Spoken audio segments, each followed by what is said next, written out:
So where I lost here, where's Bruce? There. On another issue, Sorry, Bruce. Come back to us, Bruce. At many Bruce. burn suppers, he sees men with fluffy white dicky type flair, with the shirt. The A Jabot. yeah. Yeah. What are they called? And is there sources out there for them? They're called the Jabot, So the Jabot usually goes with lace matching cuffs if they're doing it right. indeed, which is very fun to dip in your soup. There are sources for them, not many. It's basically they kind of they're I don't know. They used to be from shirts. It was attached to the shirt. Correct. It was just the cuff of the shirt. Correct. And then nobody sells that kind of shirt because they're horrible. So they ended up just basically making little bracelets that kind of elastic around your wrist and Yeah. kind of stick out from the cuff of your Yeah. jacket. Yeah. Same thing with the Jabot around the neck. It's just a froofy, frilly, lacy thing that comes down the front. It is like the niche of a niche of a niche type of market. There's You not say many that. people doing them. You say that, but can we get them? There was like two sources for them in Okay. the UK, Okay. and one of which stopped making them. So Okay. maybe we can get them. Okay. Well, let me in that case, let me give you the hack DIY. You can find the same kind of thing if you look for, and this is horribly lowballing it, but you can find like pirate costume parts on like Amazon with because I have one.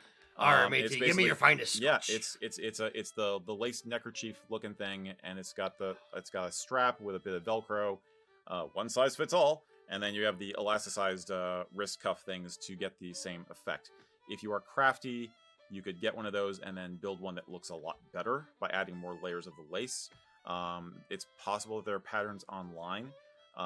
It's possible that there's historical shirts and stuff you could consider if you really want to go for broke and do it super proper.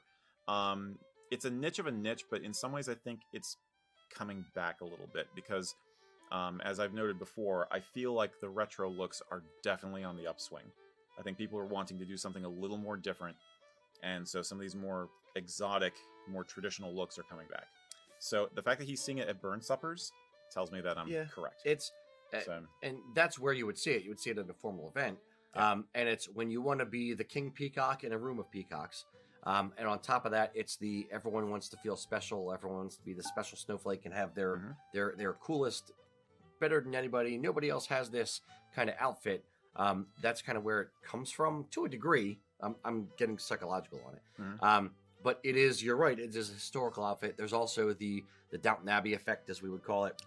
as we've Now noted it's before. pre-Downton Abbey time period. See, but now it's going to be the Emma effect. Everybody's going to do all Regency stuff. what's Emma? What's Emma? It's a book by Jane Austen. There's a movie out right now. Okay. The Emma So, effect. The I knew that. Regency thing is going to come back I was just testing him. Yep. again. But yeah, it's one of those things where it kind of goes in cycles, and it becomes cool because Yeah. no one's doing it. Then everyone does it. Then it's not cool, so people stop doing it. And then 20, 30 years later, everyone wants to, or a couple people want to do it, and then they start it again. Yeah. So it's something old, historical, and it's the cool throwback thing. So basically, it's a Highland survival of formal dress, which was around for a long time. We tend to hold on to things a lot longer than other parts of the world do when it comes to customs and fashion looks, and it's basically a throwback to an 18th, early 19th century cravat, and the decorative shirts of that period. So if you think like Vampire Lestat, Tom Cruise, the scene of him picking his lace on his cuffs, that's Yep. the same time era look.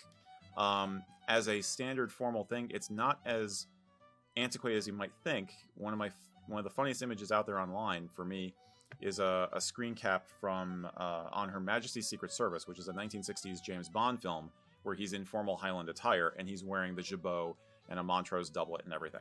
So even in the 1960s, that was still considered the most formal of formal Highland wear. Yeah, because it hangs in Highland wear specifically. We just It hang hangs onto it onto it like forever. grim death. Yes, so. we're very, very conservative in that way. And at the same time, we push the fashion forward.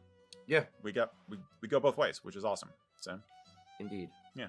It's all cyclical. It's like jams from the 1980s. I'm just giving you the opportunity to use that image the of you in the again. jams again. Yes, me and the Sure. jams. Sure, no problem. Best and worst image ever. Absolutely love it. So yeah, if you want to do it, you could rock it, but it's really technically very highly formal. Yeah. Yeah. Cool. So,